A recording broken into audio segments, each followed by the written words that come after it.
Hey, everybody, this is April Fallon, your host of Adoption Now, telling your adoption story on your adoption show. Well, this is season 7, and we are super excited. It's also the holiday season, which is amazing to be doing this show through the holiday season and bringing you these great stories. If you are new to Adoption Now, we are a community of adoptees, birth parents, and adoptive parents.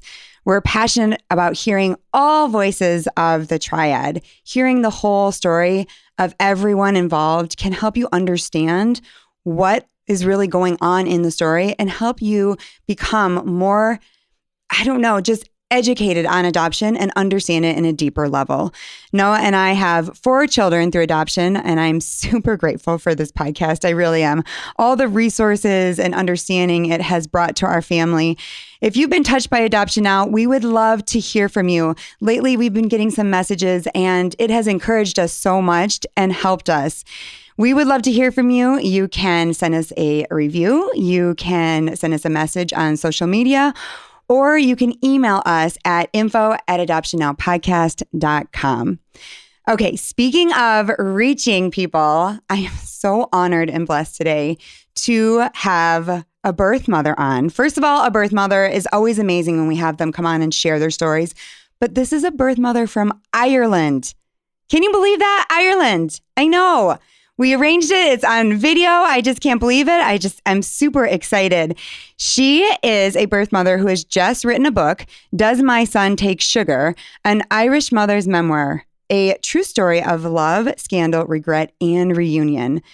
Eithne Ring, welcome to the show. Hi, April. Lovely to be with you this evening. I'm so excited and honored to have you here. Oh, thank you so much. Okay, let's start at the very beginning. When you found out that you were pregnant? Okay. So I was 19 in 1983. I had been going out with my boyfriend for about 2 years. And then I discovered that I was pregnant. Mm-hmm. And in Ireland in the 1980s, it really wasn't an option to keep your baby if you weren't married. I had to tell my mom, who had just lost my dad, her husband, at the age of 49. And I had to come with this news that I was pregnant a few months after my dad had passed away. So at that time in Ireland, it was really shameful. And there was great secrecy attached to a crisis pregnancy. Mm-hmm. So after I told my family, they went to an organization called Cura, which was a crisis pregnancy agency. And what they were trying to do was help me, even though people might think they were sending me away. But everybody really went away for their last 6 months of confinement if they weren't going to get married and keep their child. Okay. How old were you? I was 19. And your father had just passed away. Where are you in the family? How many kids? And I'm middle, neglected. Middle. two above and 2 below. Okay, so 5 kids in your family. You're in the middle. Yes. And you tell your mom. How did she respond? Oh, I mean, I told my older sister and she said, okay, we need to tell mom. So I said, of course. So she came down. She was working in another part of Ireland and she came down and we told my mom on a bank holiday weekend in October. Mm-hmm. And we just said those words.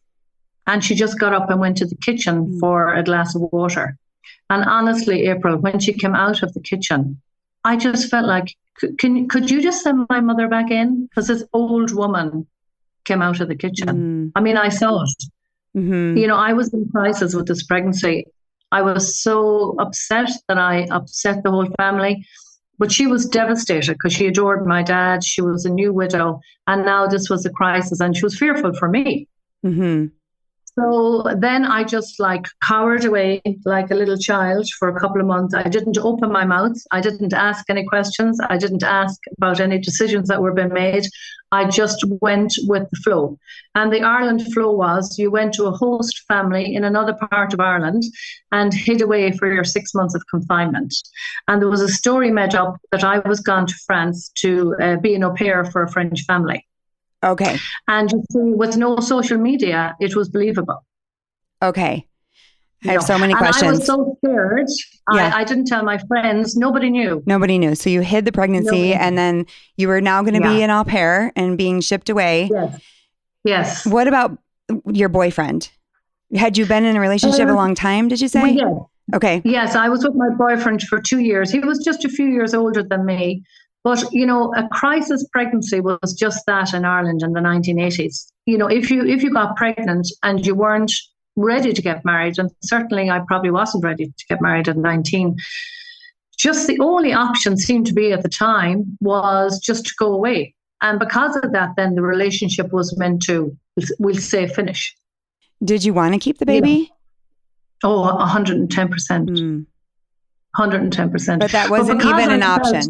Yes. No, I didn't feel so much shame as some people talk about. I didn't feel shame, but I felt I let them down. And I really felt the secret had to be kept secret. So I didn't make waves. I didn't ask for anything for myself. I just felt like I broke the Queen's, I don't know, best kingdom. china. You brought the kingdom down. Yeah, and I just felt like I just cowered away and went away for 6 months. Didn't ask for anything, Okay, talk to me about the host family. Were they nice to you? The host family were nice. They weren't my family, of course. So you just felt so alone. And because you hadn't told anybody, I hadn't told my friends, you didn't have any mobile phones. You were there, not like an intruder, but you just felt like an intruder. You just felt you were in the way. And again, you felt like you were bringing more hurt and more upset to another family. But they were very nice to me. They had a 2-year-old that they had adopted, a little girl. And then they went on to have a boy themselves. He was 4 months. So I did general household duties and stayed there for 6 months. Did you think that they would adopt your baby? No, because in those times in Ireland, it was really left to, we'll call it the powers that be, and they organised the adoption, like the church and the state. They would organise the adoption. So I did not know where it was going. I had no. Oh, so you didn't pick the family? No, you weren't allowed at those times. Okay, so they would not. Okay, they would not have adopted because it was closed and they knew you, so that wouldn't have worked out. Yeah, that wasn't allowed in those times. It just didn't happen in those times. How did you feel when you saw the way that she was with her adopted child? Did it give you any peace?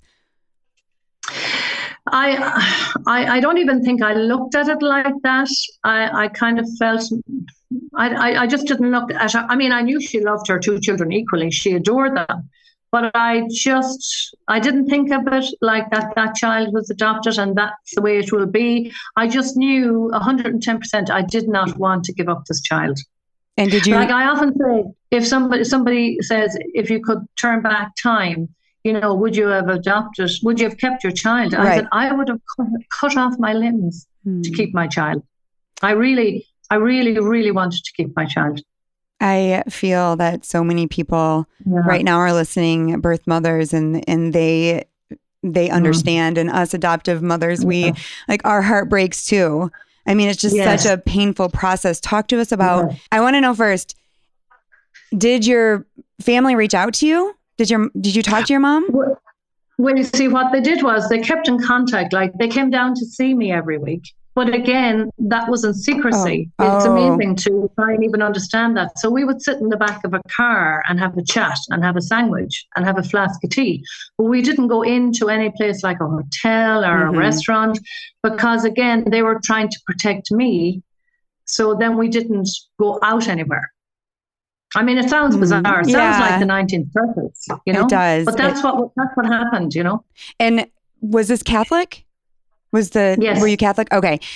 So talk to me about the day he was born. Well, first of all, did you know that you were having a boy? No. Okay. No. Oh. But I mean, there's a lovely part to this. The house that I stayed in, they had a GP, like a doctor, and that was the doctor I attended to for my pregnancy. Okay. And she was a beautiful, beautiful human being.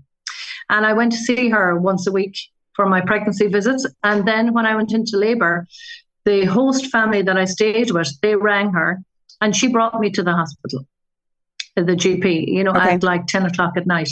So he was born at 3 o'clock in the morning. But the sad part was, when you would deliver your baby, after you delivered your baby, you were just left there. And my baby was taken and put into a little cot. And you were just left there, the following day. Nobody came to see you. No counselor came. No nurse came. Nobody offered you a cup of tea. Nobody came and said, you should go up and hold your baby. Maybe you should hold your baby. Would you like to hold your baby? And I was just left there in a bed on my own in a ward surrounded by women who had their child beside them.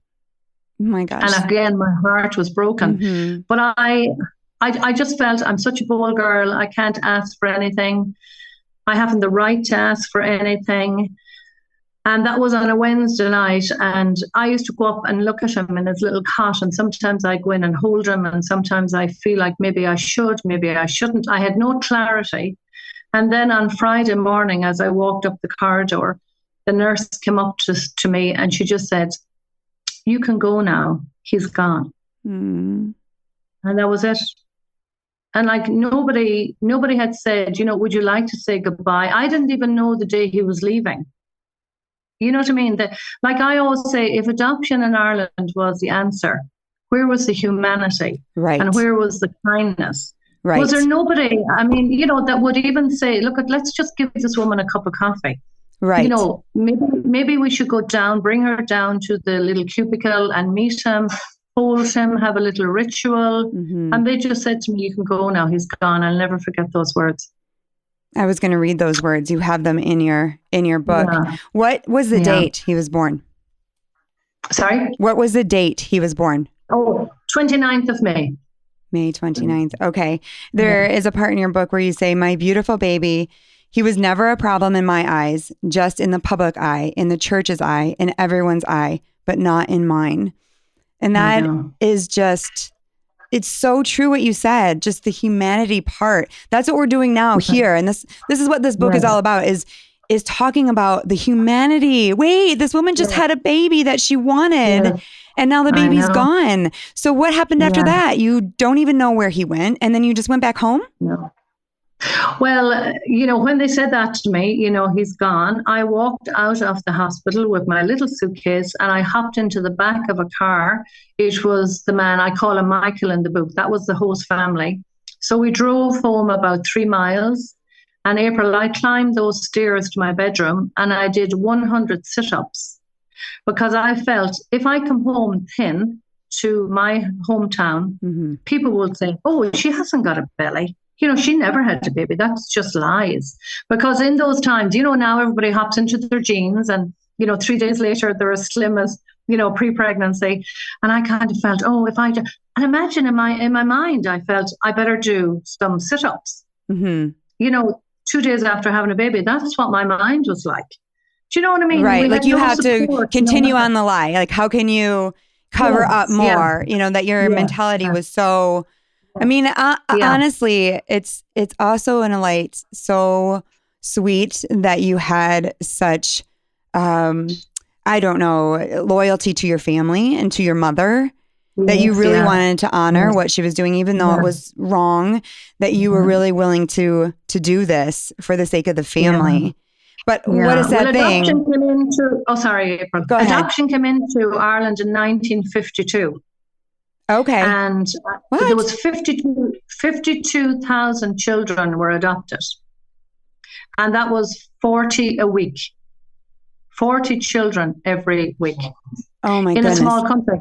So it's not that my mom, it's not that she was ashamed as such, but it was a shameful thing to happen. And the secrecy had to happen then to protect me. Right. It was like, but I really want to scream from the top and say, I want my baby. Right. And there was probably no counseling afterwards. You never talked about it. What about your boyfriend? What happened? Did you ever see him again? We always kept in contact and he used to come down and see me, but again, in secrecy. So when I came back to my hometown, it was very difficult to say, oh, hey, I'm going to just carry on now with my old boyfriend. Would you like that? Because I knew they would be upset for me, upset that the relationship mightn't work. Right. So we met in secrecy for quite a while. Now, because it's not that we didn't have people's blessings, but people were kind of thinking in their head, well, that didn't work out, so it's not going to work out. So don't go there. But we stayed together and I always had such a love for my boyfriend. But I also had such a love for my child. And I wanted, if ever my child came back, that he could look at us as a little circle of people, me, his dad, like a unit, you know? So that was always my wish. So if I want to move forward and tell you, we got married. What? Myself and my boyfriend. Yes, we got married. The dad? Yes. Of the baby? Yes. You got married? How long after? Yes, we got married in 1991. Oh my goodness. So were you thinking you should have gotten married and just kept the baby? I mean, did that cross your mind? If it was going to work out anyways? Well, do you know what? I always felt that my husband had great love for me, but I always felt that he wasn't really ready for marriage. And I kind of felt that, you know, if we go ahead with the marriage, he's just not quite ready. You know what I mean? And I just felt if we go ahead with the marriage, it might break down. But when you know, you know. And I knew at a certain stage, albeit a few years later, I knew he was now mature and I knew he was now ready. And I also wanted us to have a unit that when my son came back, if he came back, that I would say, look, it was just a love story all along. And you know, you were wanted, you know? Yeah. It breaks my heart in some ways, but I hear what you're saying, that you weren't ready at the time and it might have been a complete disaster. Look, I would have been ready at 14 if I could have kept my child, you know? I really want, you know, I would have. You know, and it wouldn't have been a sacrifice from me. I just so wanted to keep my child. So Joe, your husband, is the one who reached out to me. So, yes. But he didn't mention, hey, we placed a baby, right? Yeah. He's just talking, he's promoting your book and he's helping you. Yeah. But this is also his story. I mean, I just thought that he was like the second, and he's like, oh, I'm going back with you in this time, honey. I support you. But he's like part of the story. Let's bring him on. Yeah. Okay. So, Joe. This is Joe. Hi, Joe. Welcome to the show.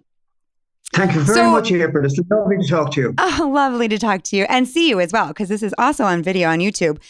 But Joe, I can't believe this. Like, we not only have a birth mother from Ireland, we also have a birth father from Ireland. Indeed. Let's talk to you just for a second. Okay. Oh, wait, what were you going to say? You're not from Ireland? I'm going to say you guys are just really good at this accent. I am happy for you too. But let's talk about what you went through, why she's being sent away, right? And you guys were older. I mean, 19, and you're a little bit older than that. So it's not like you were. I was 24, April, at the time. I was 24. And I suppose back then, I was sort of, I lived my life. I was enjoying life, and I was, a jack the lad to a degree. I enjoyed life to the full. Mm-hmm. And when this happened, I came from a big family myself of 13. And I blame them for any of this, but I think there was a lot of insecurity in me at the time. Mm-hmm. And the thing about it was, April, my story really was every day to this day, it breaks my heart to know that even though I feel that if I had stayed, I don't think we'd be together now. Because I think there would have always been a want in me or a desire to what if. And so when we did get married, I was ready. Eithne was probably always ready. Mm-hmm. But I suppose it was one of those things. And it worked out for the best in the end. Thanks be to God, as they say. But I think it was a bit of insecurity. Also, head in the sand stuff. You know, I mean, when Eithne was gone away, I did go down a few times to her. I always thought of her. I missed her. I was confused. I just didn't know where to go with myself. And I suppose you put your head in the sand and just get on with it. Mm-hmm. But the thing was, it was when I wrote the piece, April, it was that's when really it hit me. You know, Eithne asked me, would I do a chapter? Mm-hmm. And I said, certainly. And I felt that I'd probably do the chapter, maybe write it in 20 minutes, maybe a day. So when I actually sat down to do it, I suppose it still hits me. It hurts me. You know, it broke me and it fixed me. Because I counseled myself.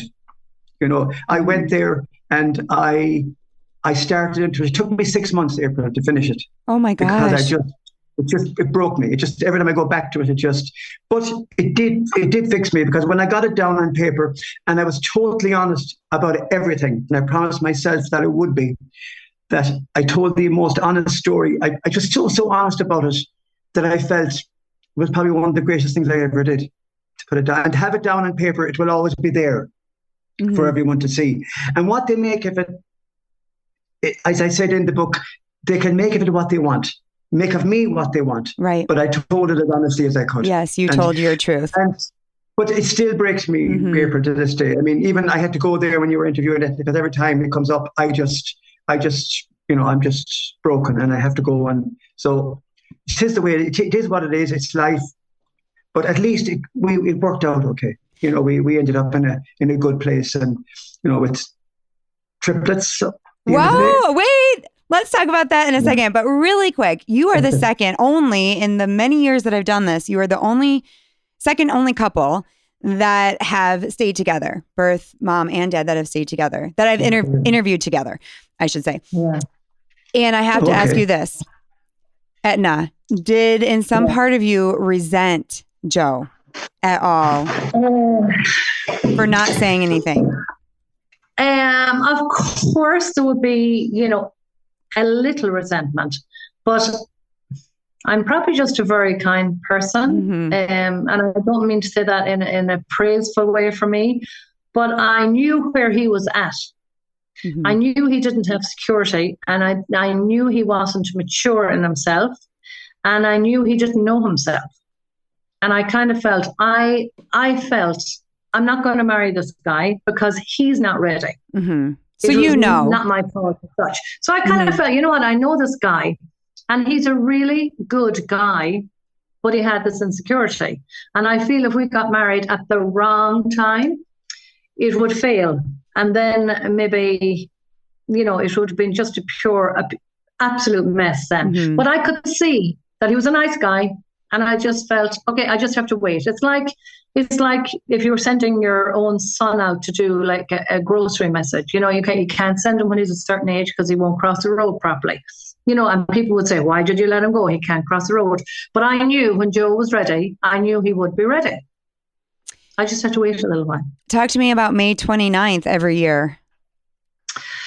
That was the hardest day of my life, always. And the very sad part of this, when my child was placed for adoption, I asked for three things. First time I asked for anything in the whole confinement.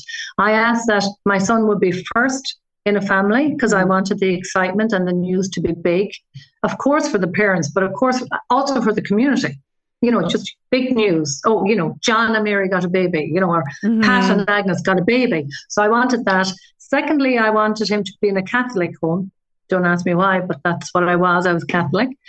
And the third thing I wanted was, and it was a big request, but I did ask, could I have a picture and a letter every May just to see how he was? And those wishes were granted. Oh. The only thing is, because you don't have any address for the family he's with, or you don't have any location, it has to be done through the agencies. So my agency, I would request the letter, and her agency, which was down in Cork, they were to send the letter that she sent to her agency up to my agency. Then they would send that to my home address. Innately, I always knew that his mom was a beautiful mom. I just knew it in my soul and my heart that she was a lovely woman. I knew she wrote every year, and I knew she took the pictures every year. I also knew she had them taken in early May, that I would have them in plenty time. But I would never, ever get the letter because the nun down in her agency would just not post them up. So I would have to ring the agency and just say, hi, I presume you have a letter there for me and some photos, can you send them up? Oh, yes, we will. And then I would walk from my place of work half an hour out the road at lunchtime, open that door and look at the blank mat, no letter. Back again the next day, ring the Adoption Society and say, sister, I believe you have a letter there in that picture. Oh, I think, does he have a sibling? I think there's pictures here. And I would say, could you please send them up? It's his birthday tomorrow. I would walk out again to the house, no letter. And maybe the third phone call, she might say, oh, I didn't have any stamps. And I kind of feel, she looked at me as a lesser person. Yeah. Because I had given this baby, I had a baby out of wedlock. She just looked at me as a lesser person. And those days, if I didn't have that letter, I couldn't connect. And I cried and I cried and I cried all day. None of my friends knew. I had to walk back to work. And by the time I got close to the town, I had to dry the floods of tears that flowed down my face. And my body was nearly convulsing with sadness. And I had to go back to work and pretend none of my friends knew of my pregnancy or my baby. I told my best friend when my son was 11. Wow. And I had to wait for those letters. I mean, it was cruel. And I didn't realize how cruel I still felt. You're such a bold girl. You don't deserve this. But in my heart, I knew I did. You eventually got the letters though, right? Oh, yeah. But I mean, a week late. Oh, do you know what I mean? Right. Like she wouldn't send him before his birthday, the time. And so you had to go through the grief. For his birthday. Just to look at him. You know what I mean? Just to look at a picture of him, But again, I knew his mom had done her piece,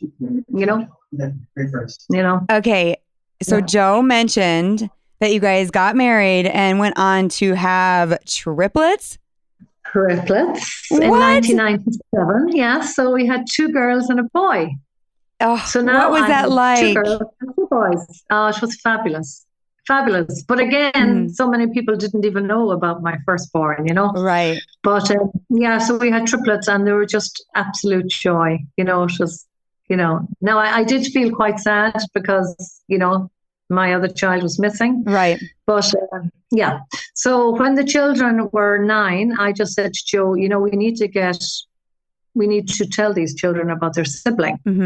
Because I just think it's wrong, that they wouldn't know the truth. So we brought them to the cinema one Friday evening and we said, after the cinema, we're going to come back and have a little hot chocolate and we just have to tell you a little story. So I told them all about our lives together and how we had their sibling in 1983 and that we weren't allowed to keep him at the time.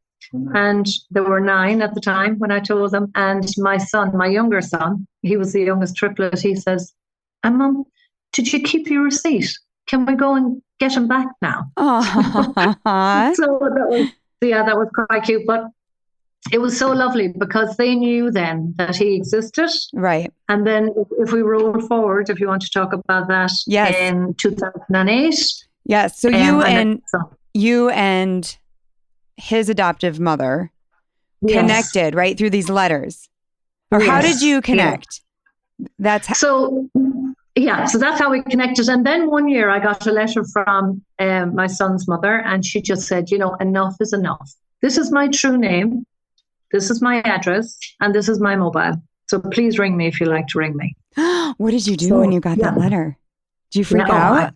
I ran up and rang her. Yes. Yeah. So we connected straight away. What did you say when you called her? So, I mean, of course, we talked about our son, totally. And she just said, do you ever, what do you do on his birthday? And I said, actually, I go down south because every year I felt he was down south of Ireland. And she said, well, if you'd like to come down, we could meet. My son was in college. So I went for 3 years in a row every May and met my son's mom. And I hadn't even met him at this stage. Did you like her? Oh, she is amazing. She's beautiful. Absolutely beautiful. And my friend often says to me, how can you call her his mother? And I said, she is his mother. And she said, I can't do that. And I said, look, I gave him life and she gave him living. And that is, she's such a beautiful woman. We just get on so well. And when I go down to see my son, when I go down south, his mom lives just a half a mile away. And I know in the text messages, he's saying to his mom, oh, Eithne's coming today. So, so she'll pop up to the house about, maybe 2 hours after we arrive. And she'll just come up and we just give each other a big bear hug. And then we just go over on Neil's sofa and we sit and chat. And I can see Neil in the corner of my eye. He's putting on the kettle for a cup of coffee. And I know he's just saying, that's just great. He likes it. So you eventually met him, and Joe Joe met him as well. So how long did Yes. that take? Because he's already in college now when you're meeting his He's mother. already in college. And Neil's mom used to say to me, I will tell him you're looking for him, but he's in the middle of college. Mm-hmm. So when he finished his college, she gave him my mobile, but very kindly of her, she didn't tell me that she gave my mobile in case he never rang me or in case he didn't ring for 6 months, and I'd be looking at my phone every day. And about 2 days after she gave him the number, he rang me. And he said, hi, this is Neil. Just like that, no warning.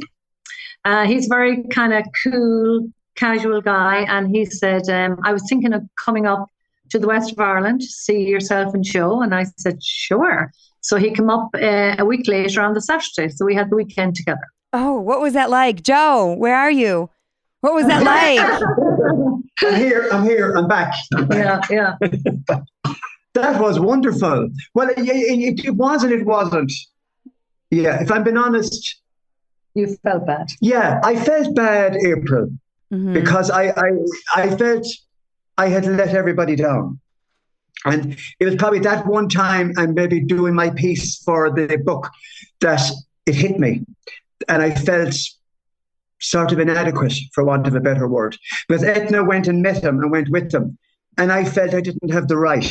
And then that weekend, I just felt, he was such a cool guy and such a nice, do you ever meet somebody who just didn't have a bad bone in his body? He was just a nice, calm, decent young fella. And I felt bad, April, if I've been honest. And he went back and we built a relationship. But he was we got on great. Don't get me wrong. We got on very, very well. Do you look alike? Huh? Do you look alike? I think he looked like me. Really? Yeah, he looks. What about your other children? Does he look like your other children? He's very like David, our youngest. Okay. So you saw the family resemblance. Yes. Yeah.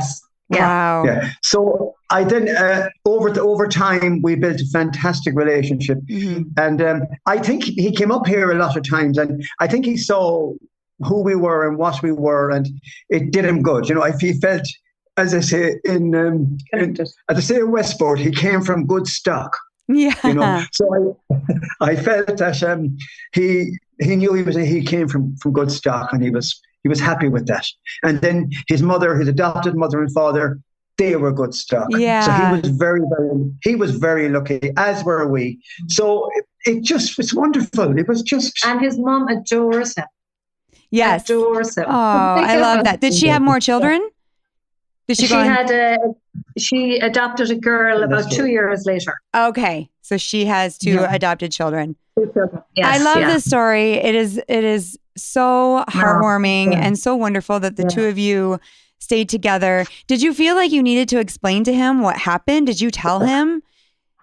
Do you know, the day he came to meet us, I was ready with all these stories, and he was just like, hi, have a cup of coffee. He didn't ask any questions.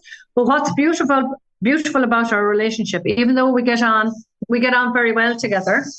When I did the launch of my book in June, I decided I'd have a little launch in our local hotel. So my friends would say, oh, make sure Neely comes. And I said, no. It's like, I would never ask him to do anything. I wouldn't want him to be uncomfortable. So I given him the book, and I said, if you don't like the book, if you don't want any part of it written, I will just bin it. You know what I mean? I just wanted him to be comfortable. He said, no, that's okay. So when the launch was coming up in June, I didn't even invite him. I just said, Neely, we're having the launch on the 18th of June. You're more than welcome. And he said, well, you know me, I wouldn't want any fuss. And I said, sure. So I didn't like to ask, I just said, it's happening. And 2 days beforehand, he said, oh, guess what? I'm coming up. So he came up. So, yeah. So I was hoping that I would have maybe 50 people at the launch, maybe 60 people. Because, for a book launch, sometimes people just don't show up. So 400 people came to the launch. Oh, how wonderful. Yeah. That is so wonderful. And he was there like the guest of honor, right? Yeah. Yes. That's so amazing. Yeah. And what I did was I picked two pieces in the book. So I read the two pieces, from the podium for the 400 people. And I just read them very, full of sentiment. And I just read them very slowly. And he was in the audience. And I think even though he read the book, he could hear my words saying, basically, I wanted him from when he was a dot on a pregnancy kit. I just wanted my baby. So I think it kind of cemented our relationship completely. Yeah. What about your family, your sisters, your children? Do they have a relationship? Oh, yes. They do. Yes. Now, you see, my children are 25 and Neely's now 39. So there is an age difference, gap, of course. But, and of course, we don't see each other awful often. But I mean, when you think of a cousin or, you often don't meet 4 or 5 times a year. So what we normally do is we always go down for his son's birthday. So I am a granny. No. We go down for Neely's birthday and we have a summer visit and a Christmas visit. Okay. So he comes here. So it's, What a great story. So great. Yeah, thank you. Thank you for applying. Joe, how did you hear about Adoption Now? Joe's your marketing guy, right? Yeah. I just figured that. How did you hear about her? Yeah, your show. I figured that there must be other like-minded people, and I didn't find much in Ireland. So I just put in adoption, and yours came up straight away on top. And I listened to some of your, and you were a brilliant interviewer, may I add. Oh, I listened to some of your shows. Oh no, you have a lovely way with lovely way with you. And I listened to some of them, and they were just wonderful. And I just reached out to you, hoped that you may take our story on, and you did. And I'm so happy that you did. Well, this is and thank you. I mean, that's the bottom of my heart. Yeah. Well, maybe I'll have to come to Ireland. This is a big opportunity. I'm Fallon. I am Irish. Yes. The west of Ireland is the best part of Ireland. Okay. So you have to come and I'll remember that. I do want to tell everybody about this book. This book, it's just wonderful to read because not only is it a wonderful story and you get the background of your relationship with your family and your sisters, and you tell many details in here. So you get a bigger picture than what we could do today in this podcast. Yes, of course. But it also has great sayings from Ireland. I was laughing at your sister's pet name. I was laughing at just the way you talk and, just those expressions that we don't use in America, right? I enjoyed that a lot. And I love that. And you're the type of people, I can tell, there's a silver lining, and we talk about it a lot in Adoption Now, is that the strongest, most resilient people are always looking for that silver lining, right? Always waiting for the pain to kind of turn into there's got to be some joy that comes out of it.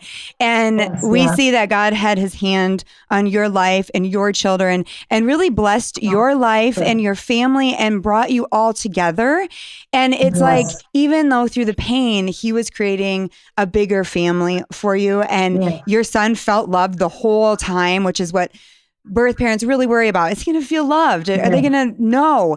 And it sounds like he did, and he's very confident of that. And I think this story will encourage birth parents, but also adoptive parents and adoptees.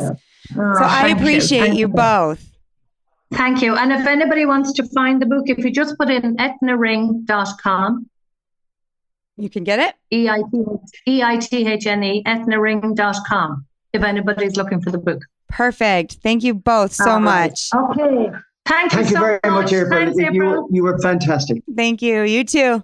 And thank you for listening. Don't forget to subscribe to our weekly podcast and follow us on social media. Thanks for joining us on Your Adoption Show. See you next episode.